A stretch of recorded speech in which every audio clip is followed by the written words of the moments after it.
ഓം ശ്രീ ഗുരുഭ്യോ നമ. ജ്യോതികമാ ചാനലിലേക്ക് ഏവർക്കും സ്വാഗതം.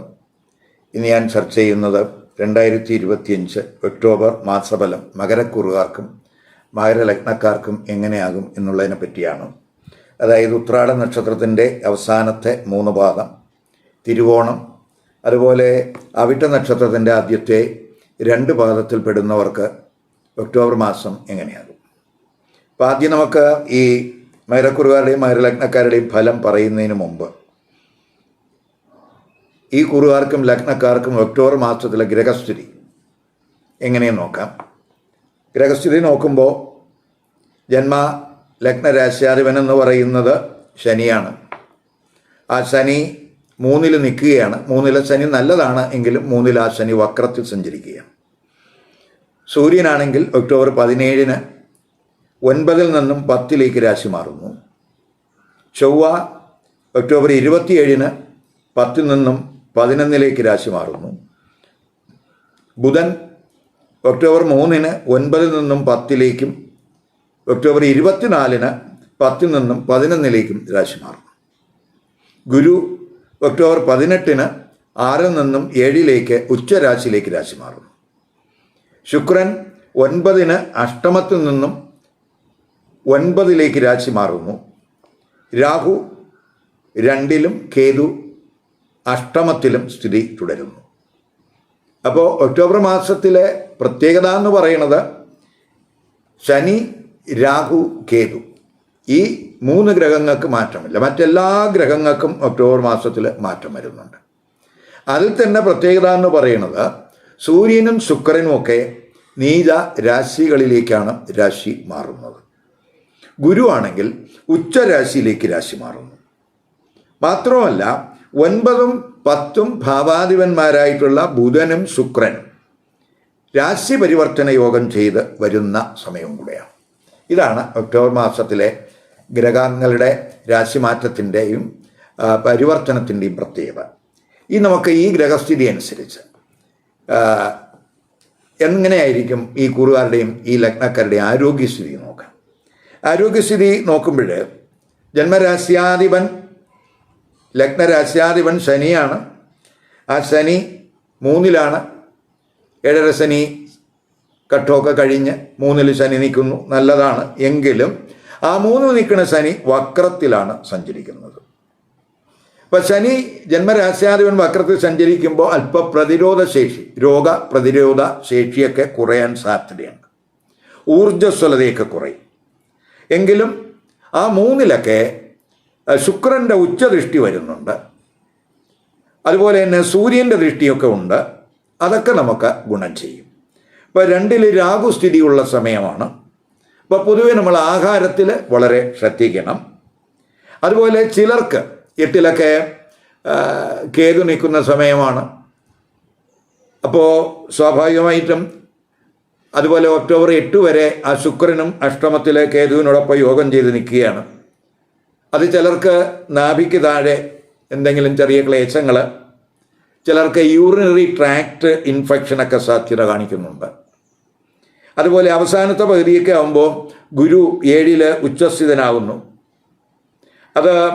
അപ്പോൾ അതുപോലെ തന്നെ ജന്മരാശിയിൽ ആ ഗുരുവിൻ്റെ ദൃഷ്ടി വരുന്നു. 11-ലും 3-ലുമൊക്കെ ആ ഗുരുവിൻ്റെ ദൃഷ്ടി വരുന്നുണ്ട്. അപ്പോൾ 3-ലെ വക്രശനി ഉണ്ടെങ്കിലും ആ ഗുരുവിൻ്റെ ദൃഷ്ടി 3-ാം ഭാവാധിപനായിട്ടുള്ള ഗുരു 3-ൽ തന്നെ ദൃഷ്ടി ചെയ്യുന്നത് പ്രത്യേകിച്ച് അവസാനത്തെ പകുതി ആരോഗ്യ പ്രശ്നങ്ങൾക്കെല്ലാം നമുക്ക് ആശ്വാസം ഉണ്ടാകും. ആരോഗ്യസ്ഥിതി ഇംപ്രൂവ് ചെയ്യുന്നതിന് അത് സഹായകമാകും. ഇനി നമുക്ക് തൊഴിൽ സ്ഥിതി എങ്ങനെ നോക്കാം. തൊഴിൽ സ്ഥിതി നോക്കുമ്പോൾ കർമ്മഭാവാധിപനായിട്ടുള്ള ശുക്രൻ, ആ ശുക്രൻ ആദ്യവാരം കഴിയുമ്പോൾ തന്നെ ആദ്യവാരം ആ ശുക്രൻ അഷ്ടമത്തിലാണ് നിൽക്കുന്നത്. കർമ്മഭാവാധിപൻ അഷ്ടമത്തിൽ നിൽക്കുന്നു. ഒക്ടോബർ 9 ആകുമ്പോൾ ആ അഷ്ടമത്തിൽ നിൽക്കുന്ന കർമ്മഭാവാധിപനായിട്ടുള്ള ശുക്രൻ 9-ലേക്ക് 9-ാം ഭാവരാശിയിലേക്ക് രാശി മാറുന്നു. പക്ഷേ ശുക്രനെ സംബന്ധിച്ചിടത്തോളം 9-ാം ഭാവം എന്ന് പറയുന്നത് ആ ശുക്രൻ്റെ നീചരാശിയാണ്. എങ്കിലും നീചരാശ്യാധിപനായിട്ടുള്ള ബുധൻ 10-ൽ ശുക്രൻ്റെ ക്ഷേത്രത്തിൽ നിൽക്കുന്നു. അത് നീചഭംഗം ഉണ്ടാക്കും. അപ്പോൾ ഒരു രാശി പരിവർത്തനം 9-ഉം 10-ഉം ഭാവാധിപന്മാർ രാശി പരിവർത്തനം ചെയ്തു. നിൽക്കുന്നു എന്നുള്ളതും അതുപോലെ ശുക്രന് നീചഭംഗം വരുന്നു എന്നുള്ളതും ഒരു പ്രത്യേകതയായിട്ട് മനസ്സിലാക്കുക. മാത്രമല്ല 9ഉം 10ഉം ഭാവാധിപന്മാർ, അതായത് ധർമ്മ കർമ്മ ഭാവാധിപന്മാരായിട്ടുള്ള ബുധനും ശുക്രനും രാശി പരിവർത്തനം ചെയ്യുന്നത് അത് തൊഴിലിൽ ഉയർച്ചയ്ക്ക് സഹായകമാകും. തൊഴിലിൽ സുഖാനുഭവം ഉണ്ടാകും, ഉയർന്ന അധികാരത്തിന് സാധ്യതയുണ്ട്, സ്ഥാനക്കയറ്റത്തിന് സാധ്യതയുണ്ട്. ആദ്യവാരം കഴിയുമ്പോൾ തന്നെ ആ സാധ്യത കാണുന്നുണ്ട്. ആദ്യവാരമൊക്കെ തൊഴിലിൽ ചെറിയ തടസ്സങ്ങളും പ്രശ്നങ്ങളൊക്കെ ഉണ്ടാകാം എങ്കിലും ആ പ്രശ്നങ്ങളൊക്കെ ഒരു തൃപ്തിക്കുറവൊക്കെ ചിലപ്പോൾ ഉണ്ടാകാമെങ്കിലും 9 മുതൽ ആ പ്രശ്നങ്ങൾക്ക് മാറ്റം ഉണ്ടാകും. കാരണം 8 വരെ കർമ്മഭാവാദന അഷ്ടമത്തിൽ കേതുവിൻ്റെ കൂടെയാണ് നിൽക്കുന്നത്. അപ്പോൾ ഒരു സുഖക്കുറവ്, ഒരു തൃപ്തിക്കുറവൊക്കെ തൊഴിലുണ്ടാകാം, തൊഴിലിൽ ചെറിയ മാറ്റങ്ങൾ ഉണ്ടാകാം. മാറ്റങ്ങൾ കൊണ്ട് നമുക്കൊരു സന്തോഷം ഉണ്ടാകില്ല. പക്ഷേ ആ സ്ഥിതിയിലൊക്കെ മാറ്റം ഒക്ടോബർ 9 മുതൽ ഉണ്ടാകും. ഇപ്പോൾ കർമ്മസ്ഥാനത്ത് പ്രത്യേകിച്ച് ബുധനും അതുപോലെ 9ാം ഭാവാധിപൻ പ്രോഗ്രഷന് നിൽക്കുകയാണ്, 10ൽ നിൽക്കുന്നു. അതുപോലെ ചൊവ്വ 10ൽ ഉണ്ട്. അതുപോലെ അഷ്ടമഭാവാധിപനായിട്ടുള്ള സൂര്യൻ ഒക്ടോബർ 17 മുതൽ ആ 10ലേക്ക് വരുന്നുണ്ട്. സൂര്യൻ നീചാസ്ഥിതനായിട്ടാണ് അവിടെ വരുന്നത്. അപ്പോൾ പൊതുവെ അഷ്ടമഭാവാധിപൻ 10ലൊക്കെ വരുമ്പോൾ തൊഴിലിൽ ഒരു നീചസ്ഥിതനായതുകൊണ്ട്, അതായത് 10ാം ഭാവത്തിൽ അഷ്ടമഭാവാധിപൻ നീചസ്ഥിതനായിട്ട് വരുന്നതുകൊണ്ട് കർമ്മസംബന്ധമായിട്ട് ആ സൂര്യൻ്റെ സ്ഥിതി വലിയ ദോഷം ചെയ്യില്ല എന്ന് മനസ്സിലാക്കുക. മാത്രമല്ല ഈ തൊഴിലിൽ ചെറിയ മാറ്റങ്ങളൊക്കെ ഉണ്ടാകാം. മേലുദ്യോഗസ്ഥരുമായിട്ട് എന്തെങ്കിലും ഈഗോ പ്രശ്നങ്ങൾ, അഭിപ്രായ ഭിന്നത ഉണ്ടാകാതെയൊക്കെ നോക്കണം. തൊഴിൽ അന്വേഷകർക്ക് ആദ്യവാരം കഴിയുമ്പോൾ തന്നെ തടസ്സങ്ങൾ മാറും, ഭാഗ്യാനുഭവങ്ങളുണ്ടാകും, തൊഴിൽ ഭാഗ്യത്തിന് സാധ്യതയുണ്ട്, തൊഴിലിലെ തടസ്സങ്ങളൊക്കെ മാറും. ഉയർന്ന തൊഴിലിനൊക്കെ ശ്രമിക്കുന്നവർക്ക് പൊതുവെ ആ ബുധ ശുക്ര പരിവർത്തന യോഗം വളരെ നേട്ടം ഉണ്ടാക്കുമെന്ന് പറയാം. വിദേശത്ത് തൊഴിൽ അന്വേഷിക്കുന്നവർക്ക് ബുധശുക്ര പരിവർത്തന യോഗം വലിയ നേട്ടങ്ങൾക്ക് വഴിതെളിക്കും. ഇനി ബിസിനസ്സുകാർക്ക്, ഇപ്പോൾ ബിസിനസ്സുകാരെ സംബന്ധിച്ചിടത്തോളം ബുധൻ ബിസിനസ് കാരകനാണ്. ആ ബുധൻ പ്രത്യേകിച്ച് 10ൽ നിൽക്കുന്ന 10ലേക്ക് വരുന്ന സമയമാണ് ഒക്ടോബർ 3 മുതൽ. 9ൽ നിന്നും 10ലേക്ക് വരുന്നു. അതുപോലെ 10ാം ഭാവാധിപൻ 9ലേക്ക്. അപ്പോൾ ആ 9ഉം 10ഉം ഭാവാധിപന്മാർ രാശി പരിവർത്തനം ചെയ്ത് നിൽക്കുന്ന സമയമാണ്. അതുപോലെ 18 മുതൽ ഗുരു 7ൽ ഉച്ചസ്ഥിതനായിട്ട് വരുന്നുണ്ട്. അത് ആ ഗുരു 11ൽ ദൃഷ്ടി ചെയ്യുന്നു. അതുപോലെ ജന്മരാശിയിൽ ഗുരുവിൻ്റെ ദൃഷ്ടി വരുന്നു. അതൊക്കെ തന്നെ ബിസിനസ് പ്രവർത്തനങ്ങൾ കാര്യക്ഷമമാകുന്നതിന് സഹായകമാണ്. ബിസിനസ്സിൽ വരുമാന വർധനവ്, ലാഭവർധനവൊക്കെ പ്രതീക്ഷിക്കാം. പ്രത്യേകിച്ച് അവസാനത്തെ പകുതി വളരെ അനുകൂല സമയമായിരിക്കും. ഇപ്പോൾ വിദേശ വിപണനമൊക്കെ ശക്തമാകുന്ന സമയമാണ്. പൊതുവെ തൊഴിൽപരമായിട്ടും ബിസിനസ് പരമായിട്ടും ഒക്കെ തന്നെ ഒക്ടോബർ മാസം ഈ കൂറുകാർക്ക് ഗുണാനുഭവം നൽകും എന്ന് തന്നെ പറയാം. ഇനി വിദ്യാർത്ഥികൾക്ക്, ഇപ്പോൾ വിദ്യാർത്ഥികളെ സംബന്ധിച്ചിടത്തോളം വിദ്യാകാരകനായിട്ടുള്ള ബുധൻ 9, 10, 11 രാശികൾ സഞ്ചരിക്കുന്നു. വളരെ നല്ല സ്ഥാനത്താണ് ആ ബുധൻ്റെ സ്ഥിതി. അതുപോലെ 5ാം ഭാവാധിപനായിട്ട് ശുക്രനും 9ൽ ആണ് നിൽക്കുന്നത്. 9 മുതൽ 9ാം ഭാവരാശിയിലേക്ക് വരികയാണ്. അതായത് ത്രികോണാധിപന്മാർ കണക്ട് ചെയ്യുകയാണ്. 5, 9. അതുപോലെ തന്നെ അതായത് ഭാവി പഠന പദ്ധതികളൊക്കെ ആസൂത്രണം ചെയ്തു പോകുന്നവർക്ക്, പരീക്ഷകളിൽ തയ്യാറെടുപ്പ് നടത്തുന്നവർക്കൊക്കെ വളരെ ഗുണാനുഭവം ഉണ്ടാകും. പഠനത്തിലൊക്കെ നല്ല പെർഫോമൻസ് കാഴ്ചവെക്കാൻ കഴിയും. മാത്രമല്ല ജ്ഞാനകാരകനായിട്ടുള്ള ഗുരു ഒക്ടോബർ 18 മുതൽ ഉച്ചരാശിയിലേക്ക് വരികയാണ്. അത് ഉച്ചരാശി വരുന്നു. അതുപോലെ തന്നെ അത് ജന്മരാശിയിൽ ദൃഷ്ടി ചെയ്യുന്നു, 3ൽ ദൃഷ്ടി ചെയ്യുന്നു. 3ാം ഭാവാധിപനും കൂടിയാണ് ആ ഗുരു. 3ൽ ദൃഷ്ടി ചെയ്യുന്നു, 11ലും ആ ഗുരു ദൃഷ്ടി ചെയ്യുന്നുണ്ട്. അതൊക്കെ നമുക്ക് ഒരു കോമ്പറ്റേറ്റീവ് സ്പിരിറ്റൊക്കെ ഉണ്ടാകും. പഠനത്തിലൊക്കെ ഒരു ഊർജ്ജസ്വലതയൊക്കെ ഉണ്ടാകുന്ന സമയമായിരിക്കും. അത് മാത്രമല്ല ബുധശുക്ര പരിവർത്തന യോഗമൊക്കെ ഉന്നത പഠനം നടത്തുന്നവർക്ക് വലിയ നേട്ടങ്ങൾ കാഴ്ചവെക്കും. ഉന്നത പഠനം ആഗ്രഹിക്കുന്നവർക്ക് അതിനുള്ള അവസരങ്ങളുണ്ടാകും, അഡ്മിഷൻ സാധ്യമാകും. വിദേശത്ത് ഉന്നത പഠനം ആഗ്രഹിക്കുന്നവർക്കും അനുകൂലമായിട്ടുള്ള സ്ഥിതി കാണുന്നുണ്ട്.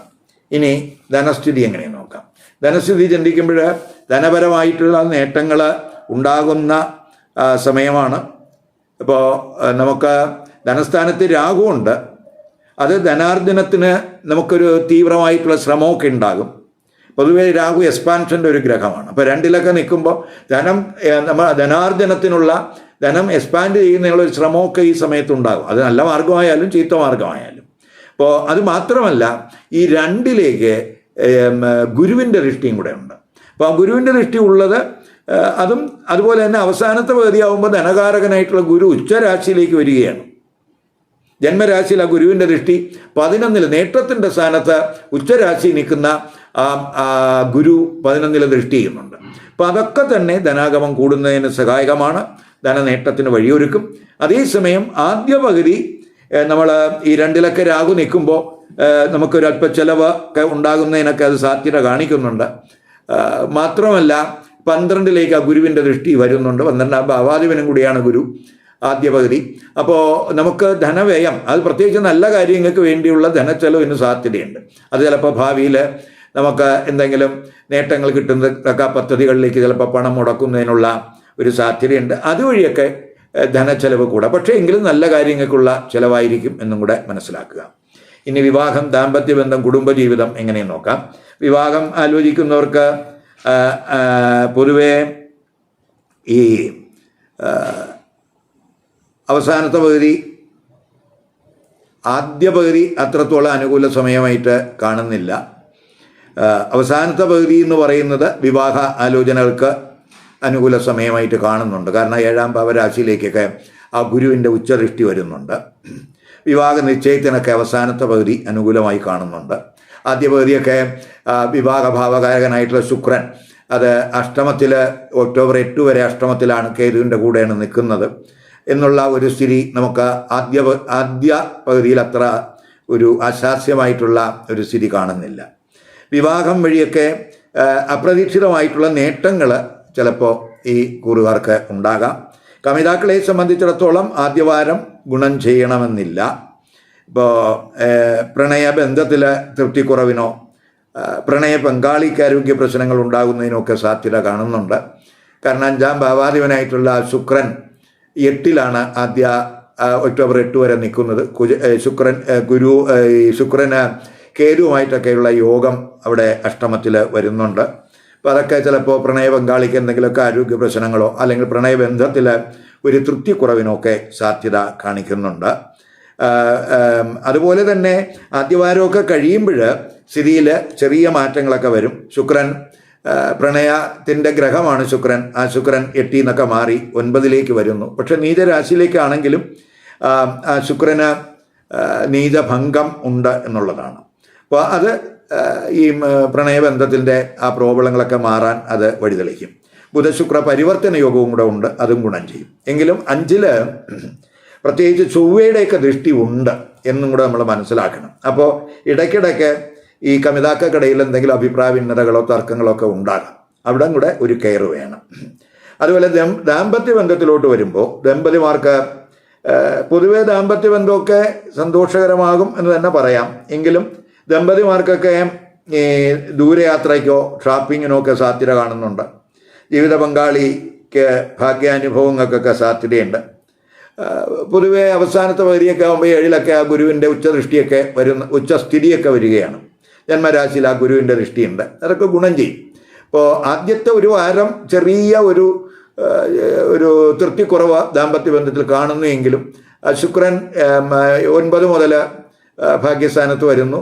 ആ ഭാഗ്യഭാവാധിപനും ശുക്രൻ 10ാം ഭാവാധിപനുമായിട്ടുള്ള ഗുരുശുക്ര പരിവർത്തന യോഗമൊക്കെ വരുന്നത് പൊതുവെ നമുക്ക് ദാമ്പത്യ ബന്ധം സന്തോഷകരമാക്കും എന്ന് തന്നെ പറയാം. അതുപോലെ കുടുംബജീവിതത്തിലോട്ട് വരുമ്പോൾ 2ാം ഭാവാധിപൻ ശനിയാണ്. ആ ശനി 3 വക്രത്തിൽ സഞ്ചരിക്കുന്നു. 2ലാണെങ്കിൽ രാഹു ഉണ്ട്. 4ലാണെങ്കിൽ ചൊവ്വയുടെ 4ാം ഭാവാധിപൻ ചൊവ്വയാണ്. ആ ചൊവ്വ 10 നിന്നിട്ട് 4ലേക്ക് ദൃഷ്ടി ചെയ്യുന്നുണ്ട്. 17 മുതൽ 4ലേക്ക് സൂര്യൻ്റെ ദൃഷ്ടിയും വരുന്നുണ്ട്. അപ്പോൾ 2 രാഹു സ്ഥിതി ഉള്ളതിനാൽ ഈ കുടുംബ അംഗങ്ങൾക്കിടയിൽ ചിലപ്പോൾ ചെറിയ അഭിപ്രായ വ്യത്യാസങ്ങളൊക്കെ ഉണ്ടാകാം. പെട്ടെന്നൊക്കെ പ്രകോപനപരമായിട്ടൊക്കെ റിയാക്ട് ചെയ്യാനൊക്കെ സാധ്യതയുണ്ട്.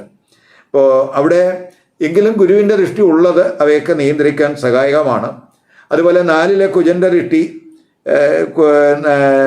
4ലെ കുജനെയും 4ാം ഭാവാധിപനായിട്ടുള്ള കുജനെയും ആ ഗുരു ആദ്യ പകുതിയൊക്കെ ദൃഷ്ടി ചെയ്യുന്നുണ്ട്. അതേസമയം അവയൊക്കെ നമുക്ക് കുടുംബത്തിൽ എന്തെങ്കിലും പ്രശ്നങ്ങൾ വന്നാലും അവയൊക്കെ മാനേജ് ചെയ്യുന്നതിന് ആ ഗുരുവിൻ്റെ ദൃഷ്ടി സഹായകമാണ്. അതുപോലെ 4-ാം ഭാവാധിപനായിട്ടുള്ള ചൊവ്വ 4ലേക്ക് ദൃഷ്ടി ചെയ്യുന്നത് കുടുംബത്തിലൊക്കെ കമ്മിറ്റ്മെൻറ്റ് കൂടാൻ അത് വഴിതെളിക്കും. ഇപ്പം നമുക്ക് വീടോ വാഹനമോ ഒക്കെ വാങ്ങാനൊക്കെ താല്പര്യമുള്ളവർക്ക് അതുമായിട്ടൊക്കെ മുന്നോട്ട് പോകുന്നതിന് ആ 4-ാം ഭാവാധിപനായിട്ടുള്ള കുജൻ്റെ 4 ദൃഷ്ടി സഹായിക്കും.